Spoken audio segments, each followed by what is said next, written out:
Menertawakan dunia persilatan. Xiao Jianghu. Audiobook, novel silat. Cerita, Jin Yong. Jilid 99. Melihat Ling Huchong berjalan terhuyung-huyung menuju selatan, makin lama makin jauh, murid-murid perguruan Henshan lantas mengelilingi Biksuni Dingjing. Mereka pun bertanya-tanya dengan ribut, "Bibi guru, dari mana asal orang itu?" "Guru, dia itu benar-benar sinting atau pura-pura saja?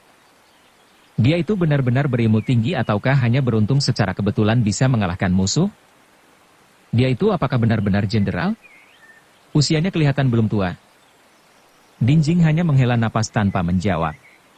Ia berpaling memandangi murid-murid yang terluka oleh senjata rahasia musuh. Ternyata keadaan mereka sudah lebih baik setelah dibubuhi obat penawar dari sekte iblis tadi. Darah mereka tidak lagi kehitam-hitaman, denyut nadi mereka juga terasa lebih kuat. Untuk penyembuhan selanjutnya, pihak perguruan Henshan sendiri juga memiliki obat luka yang sangat manjur. Maka, ia lantas membuka totokan kelima anggota sekte iblis yang tertangkap, kemudian menyuruh mereka pergi. "Mari kita beristirahat di bawah pohon itu," kata Dingjing kepada para murid setelah kelima tawanan sudah pergi cukup jauh. Mereka lalu beristirahat di bawah pohon tersebut, sedangkan Dingjing sendiri duduk di atas batu besar dan merenungkan kejadian tadi. Saat orang itu menerobos masuk ke dalam kepungan musuh, si tua pemimpin sekte iblis berusaha menyerangnya, tapi dalam sekejap ia justru menotok roboh 5 orang anggota musuh. Jurus yang digunakannya jelas bukan ilmu menotok, serta gerakannya sama sekali tidak memperlihatkan dari perguruan mana ia berasal. Di dunia persilatan zaman ini ternyata ada jago muda selihai itu. Entah ia murid orang sakti dari mana? Sungguh perguruan Henshan sangat bersyukur, karena jago sehebat ini ternyata bukan lawan, tetapi kawan. Untuk beberapa saat Biksuni Dingjing menggumam sendiri, kemudian ia menyuruh seorang murid menyiapkan kuas dan tinta, serta sehelai kain sutra tipis. Setelah menulis surat pada kain tersebut, Dingjing pun berkata, "Yisi, ambilkan merpati." "Baik, guru," jawab Yisi yang merupakan murid Dingjing sendiri. Ia kemudian mengeluarkan seekor merpati putih dari sangkar bambu yang digendongnya. Dingjing melipat kain sutra tipis itu menjadi satu gulungan kecil, lalu memasukkannya ke dalam sebuah tabung bambu yang amat kecil pula. Tabung kecil itu lalu ditutup dan disegel, kemudian diikat pada kaki kiri merpati menggunakan kawat tipis. Dalam hati ia berdoa semoga merpati itu sampai di tempat tujuan dengan selamat, lalu melepaskan burung itu ke udara.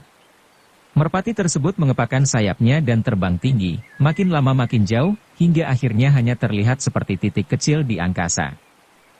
Dari menulis surat sampai melepaskan merpati, setiap gerakan Biksuni Dingjing terlihat sangat lamban, sungguh berbeda dengan ketangkasannya yang lincah dan ganas saat melabrak musuh tadi.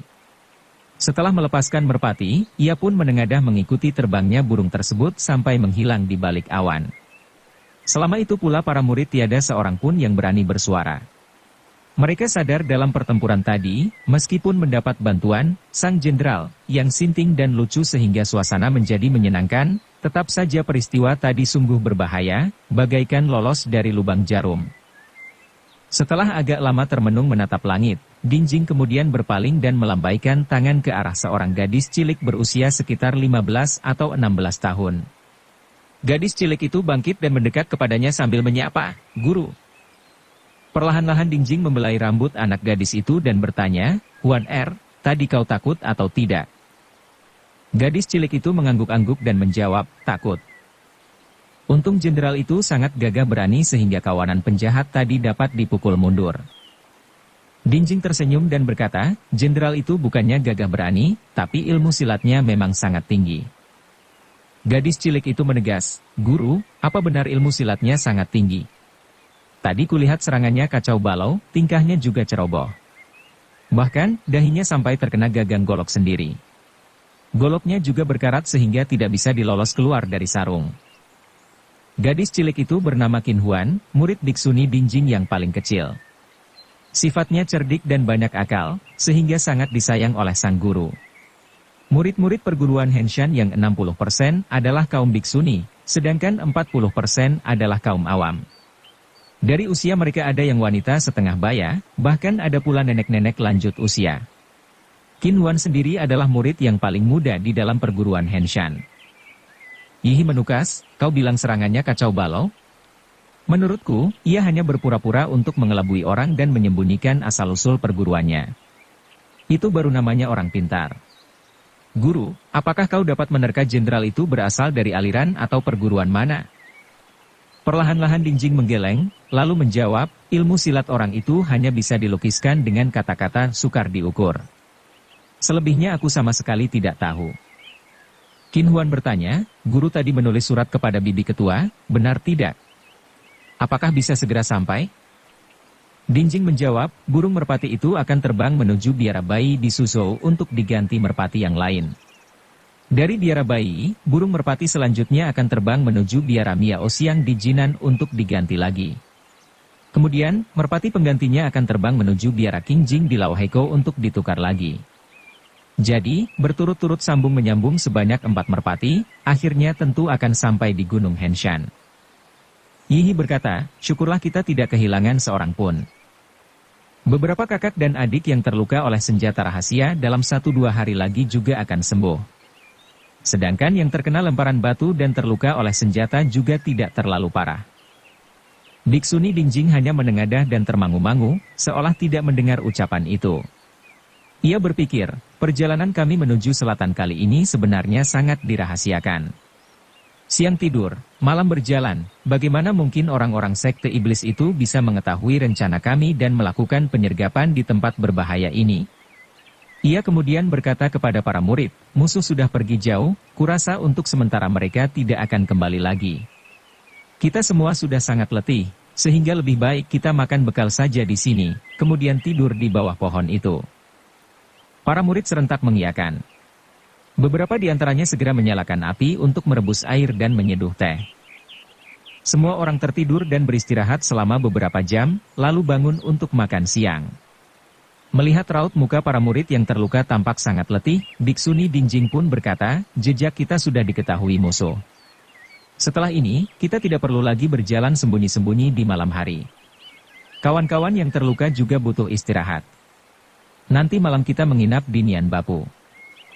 Begitulah, mereka lantas melanjutkan perjalanan menuruni bukit. Beberapa jam kemudian sampailah rombongan itu di Nian Bapu, sebuah kota perbatasan antara daerah Zhejiang dan Fujian.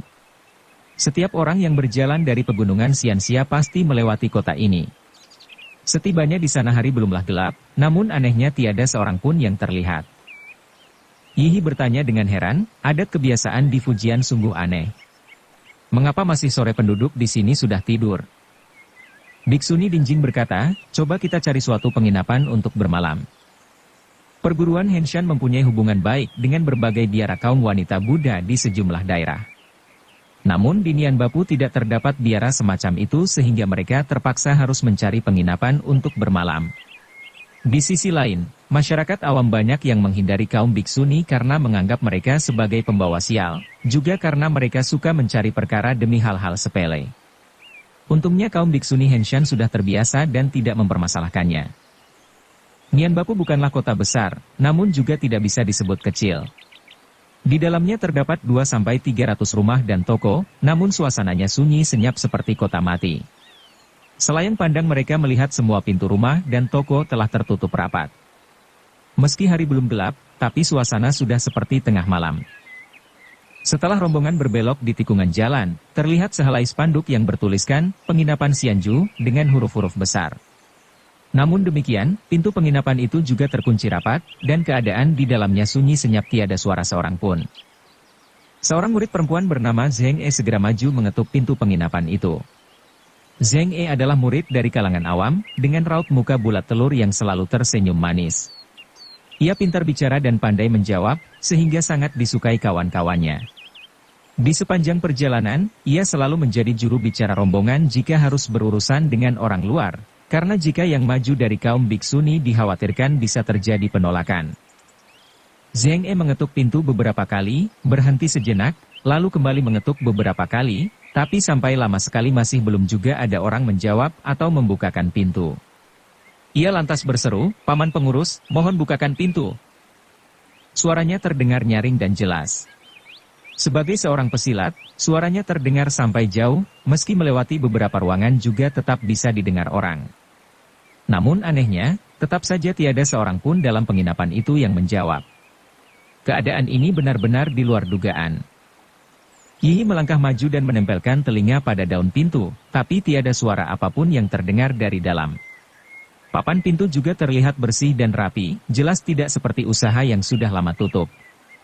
Ia pun berpaling kepada Dingjing dan berkata, "Guru, di dalam memang tidak ada orang.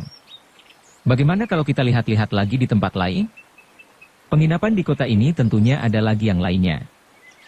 Setelah melewati puluhan rumah, mereka kembali menemukan sebuah penginapan bernama Penginapan Nan-an. Kembali Zheng E maju dan mengetuk pintu seperti tadi, namun keadaan tetap sama, tiada jawaban seorang pun. "Kakak Yihi, marilah kita periksa ke dalam," ajak Zheng E. "Baik," jawab Yihi mengiyakan. Bersama mereka lantas melompati pagar tembok dan masuk ke dalam. Zheng E berseru, "Adakah orang di dalam?" Karena tetap tiada jawaban apa-apa, mereka lantas menghunus pedang dan masuk ke aula penginapan, lalu memeriksa ke ruangan dalam, dapur, istal, dan sekelilingnya.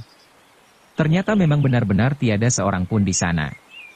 Anehnya, di atas meja kursi tidak terdapat lapisan debu, bahkan poci teh di atas meja kamar juga terasa masih hangat.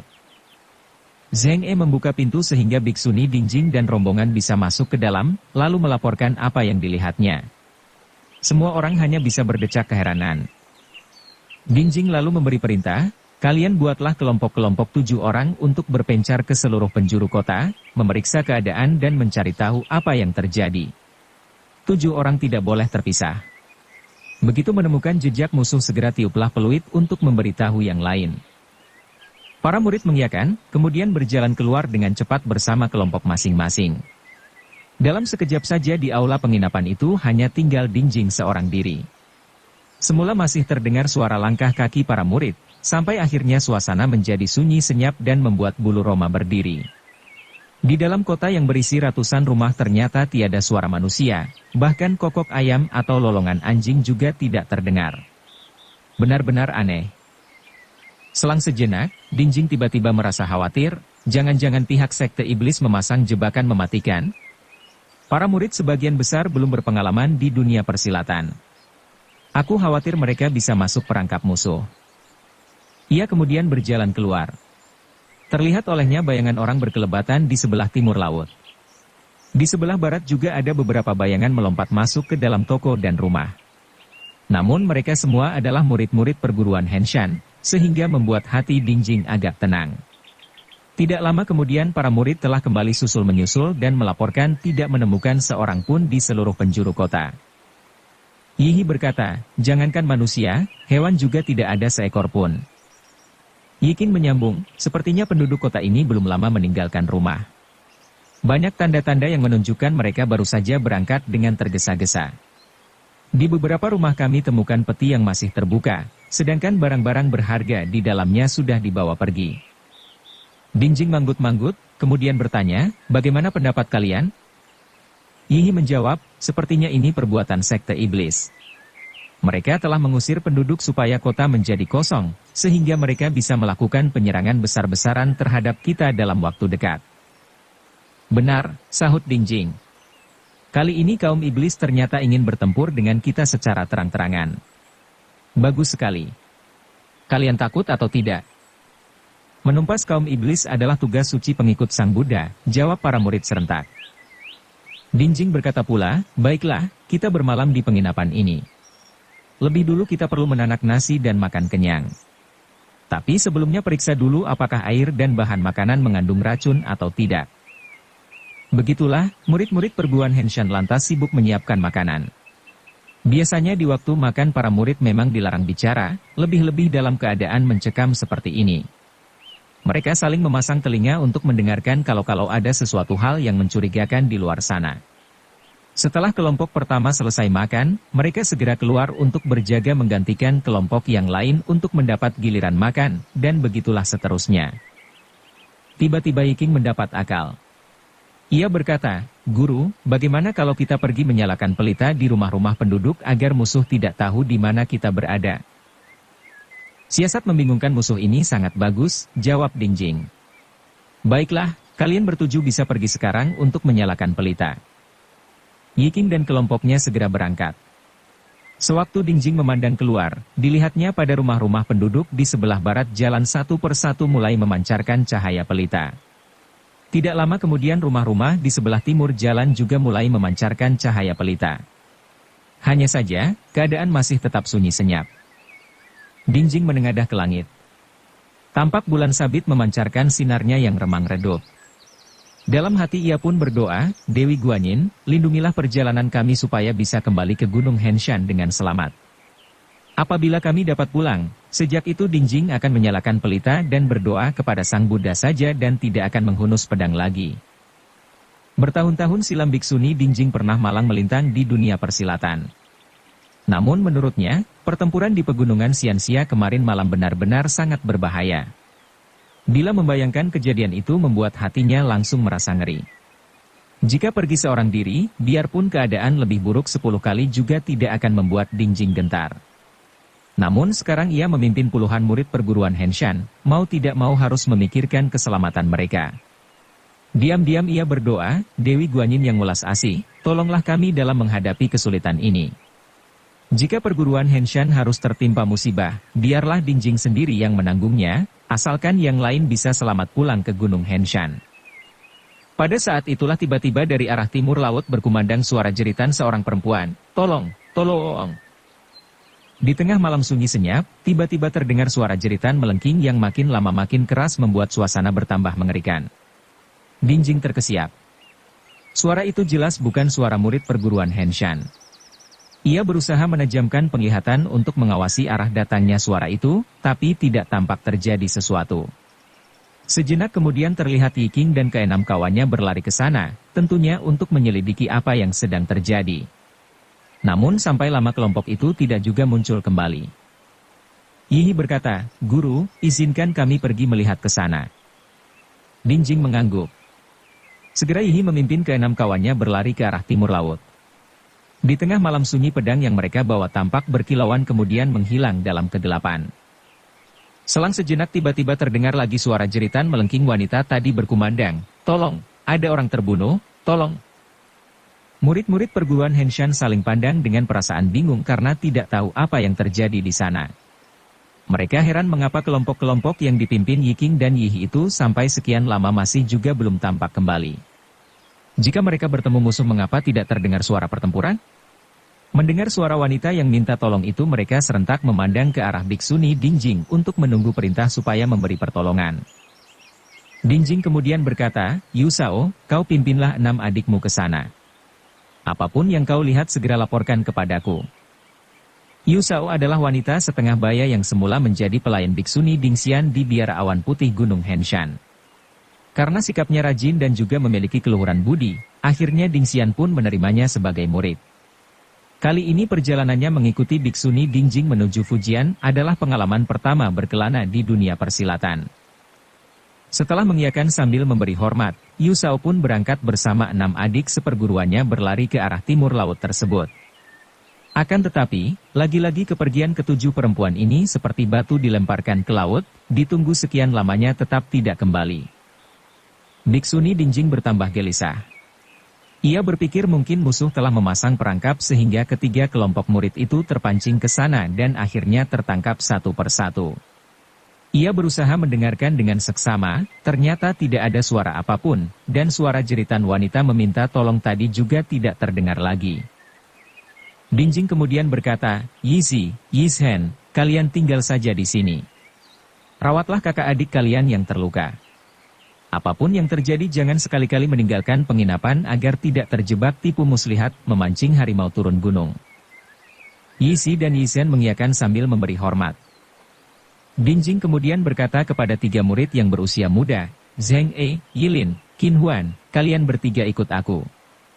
Habis berkata ia langsung berlari ke arah timur laut sambil menghunus pedang, diikuti ketiga murid tersebut. Semakin dekat semakin terlihat oleh mereka sederetan rumah yang gelap gulita tanpa cahaya pelita, juga tidak terdengar suara apa-apa. Dengan suara bengis Dingjing membentak, "Kalian para siluman sekte iblis, kalau berani cepat keluar untuk bertempur. Orang gagah macam apa yang main sembunyi-sembunyi seperti tikus?" Sampai sekian lama tidak juga terdengar jawaban dari dalam rumah. Tanpa pikir lagi Dingjing pun mendepak pintu rumah di depannya hingga terbuka lebar. Namun keadaan di dalam rumah sama sekali gelap gulita, entah ada penghuninya atau tidak. Dingjing tidak berani menerobos masuk begitu saja, hanya berseru, "Yihi, Yiking, Yusao, apakah kalian mendengar suaraku?" Namun di tengah malam sunyi itu hanya suaranya saja yang terdengar berkumandang. "Kalian bertiga tetap di belakangku, jangan sampai terpisah," kata Dingjing sambil menoleh kepada ketiga murid muda. Segera ia berjalan mengitari rumah-rumah itu, tapi tidak tampak adanya sesuatu yang mencurigakan. Ia lalu melompat ke atas genting sebuah rumah dan memandang ke segala penjuru. Yang terasa olehnya hanyalah suasana sunyi senyap, tiada angin bertiup, tiada dedaunan yang bergerak, hanya cahaya rembulan yang jernih terpantul pada genting rumah. Keadaan seperti ini mirip sekali dengan pengalamannya saat keluar dari biara di Gunung Henshan pada malam hari.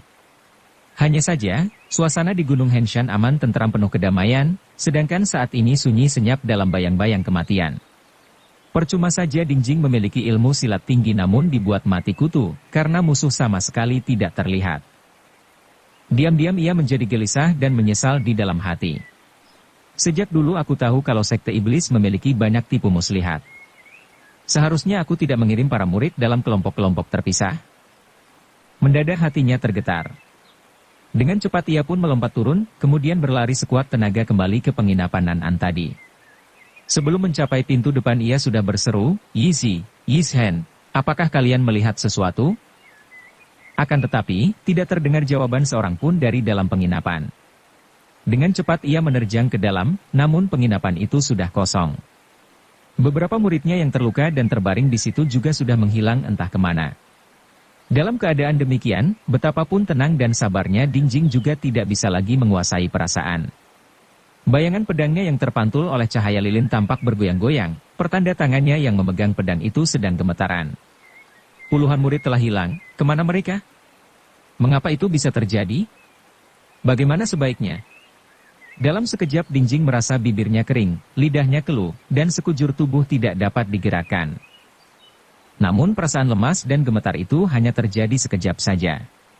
Segera ia menarik napas dalam-dalam, menghimpun tenaga di dalam dantian, membuat semangatnya bangkit kembali.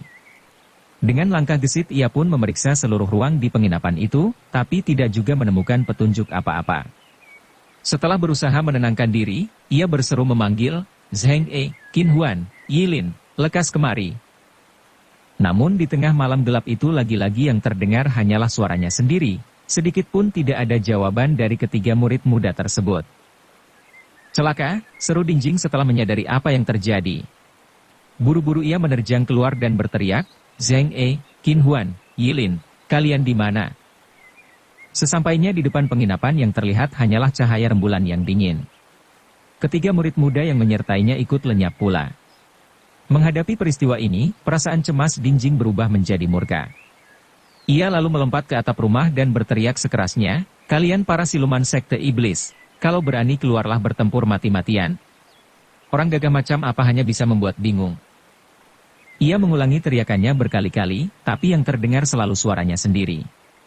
Terus-menerus ia mencaci maki, namun di dalam kota yang memiliki ratusan rumah itu seolah hanya tinggal ia seorang diri. Tiba-tiba terlintas akal di benaknya. Segera ia berseru lantang, "Wahai para siluman sekte iblis, dengarkanlah. Jika kalian tetap tidak keluar, itu berarti membuktikan Dongfang Bubai adalah pengecut yang tak tahu malu, tidak berani menyuruh anak buahnya bertarung terang-terangan." Dongfang Bubai apa pula? Yang benar adalah Dongfang Bibai. "Hayo, Dongfang Bibai, apa kau berani menghadapi biksuni tua ini?" Karena kau adalah Bibai, sudah pasti tidak berani. Pasti kalah." Ia paham segenap anggota sekte iblis sangat menghormati ketua mereka. Dongfang Bubai konon dipuja bagaikan malaikat dewata. Jika ada yang berani menghinanya, maka para anggota pasti akan turun tangan. Jika ada anggota yang tidak mati-matian membela nama baik sang ketua, tentu bisa dianggap melakukan dosa besar tanpa ampun. Benar juga, begitu Dingjing menyebut nama Dongfang Bibai beberapa kali, mendadak dari sebuah rumah telah membanjir keluar 7 orang. Tanpa bersuara, mereka serentak melompat ke atap rumah sehingga Dingjing terkepung di tengah-tengah. Munculnya musuh-musuh itu membuat Dingjing merasa senang. Ia berpikir, akhirnya kaum siluman sekte iblis akhirnya keluar juga. Meskipun kalian bersatu mengepung diriku dan ingin mencincangku, tetap saja aku lebih senang daripada dipermainkan seperti tadi. Ketujuh orang itu tetap diam tanpa bersuara sedikit pun. Dingjing pun membentak dengan gusar, "Di mana murid-muridku? Kalian sembunyikan di mana mereka?" Namun ketujuh orang itu tetap bungkam. Kedua orang yang berdiri di sebelah barat berusia 50-an. Wajah mereka tampak kaku tanpa perasaan seperti mayat. Dingjing pun berseru, "Baiklah, terima seranganku." Pedang Dingjing pun menusuk ke arah dada salah satu orang tua di sisi barat itu. Sang biksuni paham di tengah kepungan musuh, sudah tentu serangannya sukar mencapai sasaran. Maka tusukannya itu hanyalah serangan tipuan. Sampai di tengah jalan ia berusaha menarik kembali pedangnya.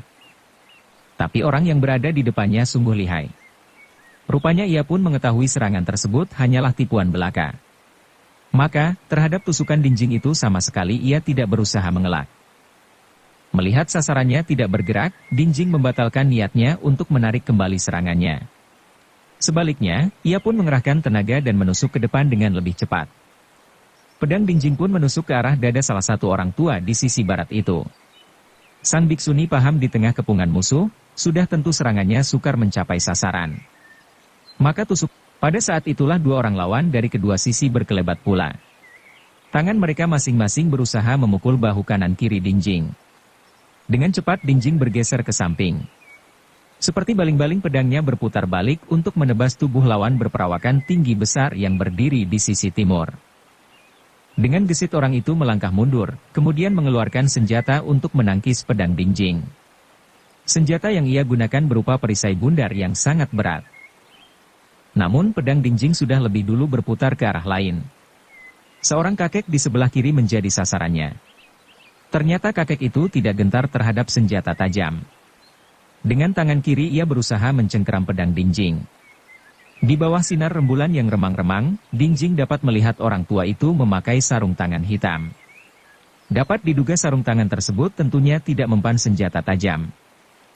Dalam sekejap saja Dingjing sudah bergebrak beberapa jurus melawan 5 di antara 7 musuh. Ia sadar lawan-lawan yang mengepungnya ini semua adalah para pesilat tangguh.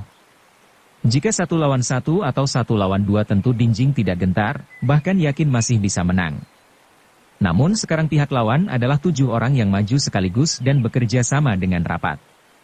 Setiap ada celah kelemahan pada salah seorang musuh, tentu kawannya akan berusaha menutupi, sehingga Dingjing sukar melakukan serangan dan hanya bisa melakukan gerakan bertahan. Makin lama bertempur, perasaan Dingjing semakin gelisah. Sambil bertarung ia pun berpikir, tokoh-tokoh sekte iblis yang ternama hampir semua sudah aku dengar sepak terjangnya. Senjata dan ilmu silat mereka juga telah diketahui serikat pedang 5 gunung kami.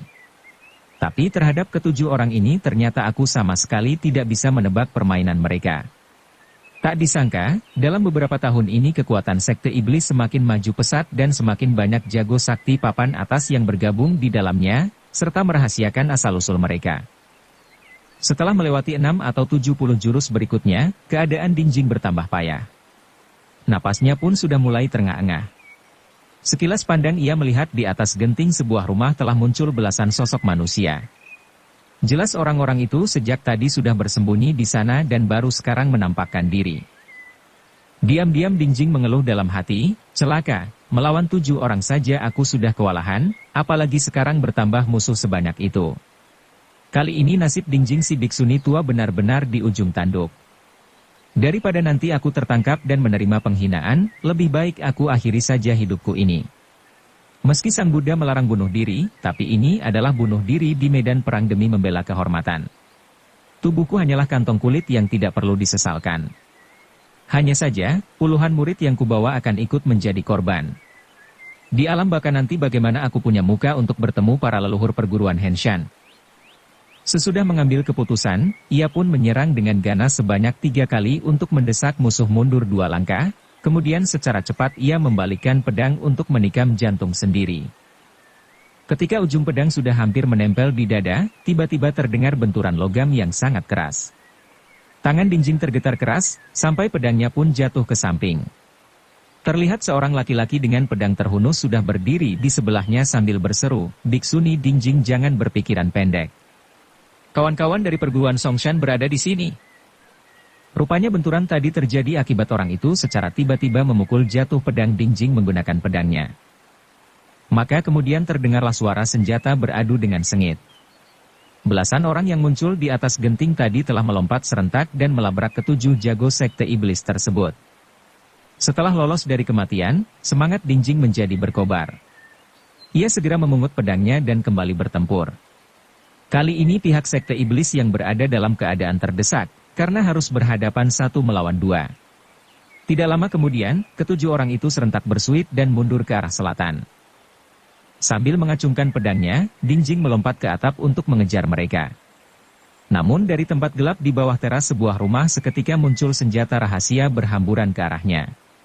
Teringat akan kejadian di pegunungan Xianxia kemarin, ia pun memusatkan perhatian dan dengan cepat memutar kencang pedangnya untuk menangkis senjata-senjata rahasia itu.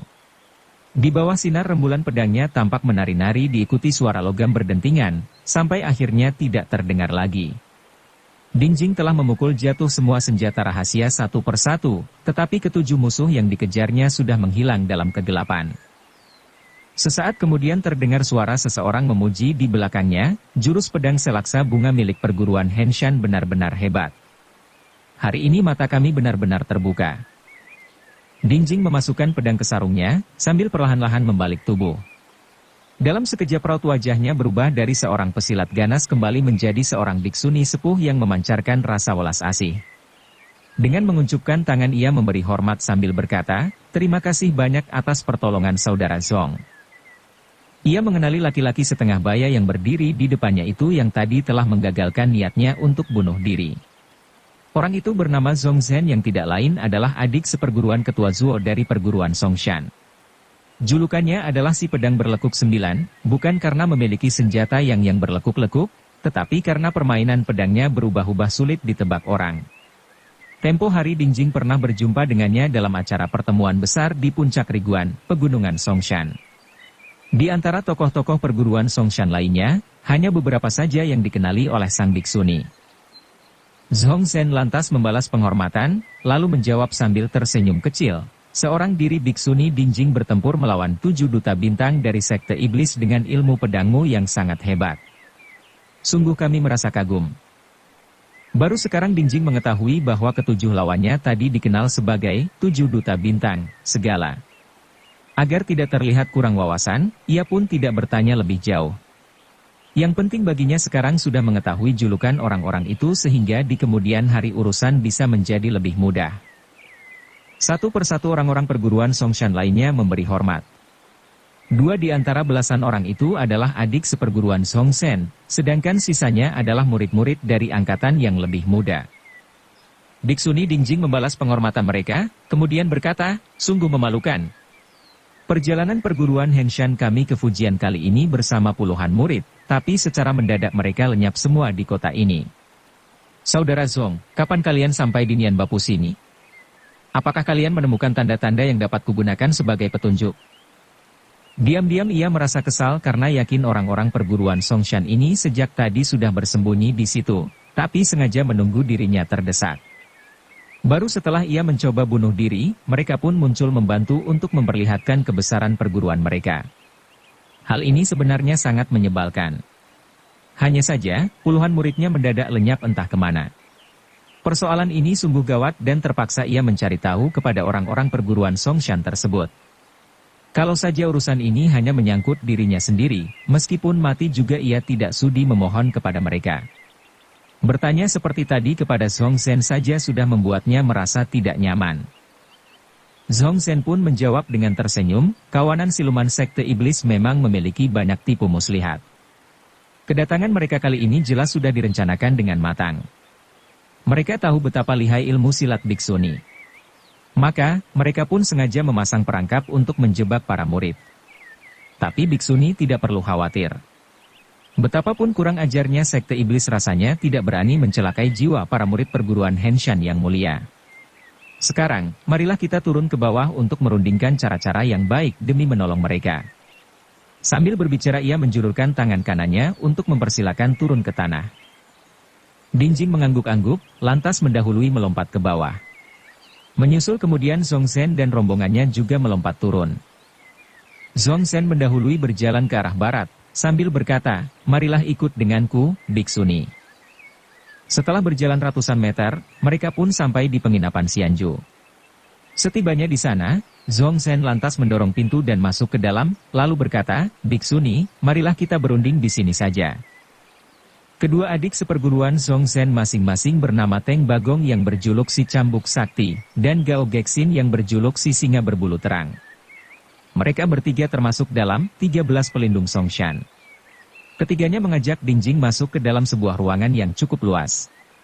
Beberapa murid ikut masuk untuk menghidangkan teh, setelah itu mengundurkan diri. Gao Gexin lantas menutup rapat pintu ruangan.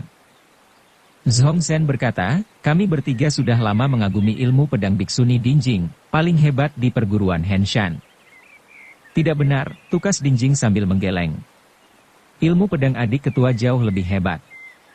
Bahkan ilmu pedangku tidak lebih tinggi daripada adik Dingi. Ah, Biksuni terlalu rendah hati, ujar Zhongzhen tersenyum. Masalahnya tadi aku dan kedua adikku ingin melihat kehebatan ilmu pedang Biksuni sehingga terlambat memberi bantuan. Sama sekali kami tidak punya maksud jelek. Untuk ini kami minta maaf, mohon supaya Biksuni tidak menyalahkan kami. Melihat ketiga orang itu bangkit dan memberi hormat, Dingjing pun bangkit pula untuk membalas hormat. Sambil berkata, ah, tidak apa-apa. Sampai di sini rasa kesalnya tadi seketika berkurang banyak. Zhongzhen menunggunya duduk lebih dulu, kemudian melanjutkan berkata, sejak kelima perguruan membentuk Serikat Pedang Lima Gunung, kita bagaikan panca tunggal dan tidak membeda-bedakan ini dan itu. Bagaikan pohon yang memiliki 5 cabang, susah dan senang ditanggung bersama. Hanya saja, akhir-akhir ini kita semakin jarang berjumpa. Banyak urusan penting yang tidak kita kerjakan bersama sehingga membuat sekte iblis semakin ganas dan luas pengaruhnya. Jawab Dingjing. Diam-diam ia berpikir mengapa dalam keadaan seperti ini Zhongzhen masih saja bicara basa-basi. Zhongzhen melanjutkan perkataannya, Ketua Zuo sering mengatakan, bersatu kita teguh, bercerai kita runtuh. Seandainya Serikat Pedang Lima Gunung kita senantiasa bersatu padu, betapapun kuatnya sekte iblis tidak akan mampu melawan kita. Bahkan, kebesaran perguruan Shaolin dan Wudang yang termasyhur di dunia persilatan pun tidak akan mampu menandingi kita.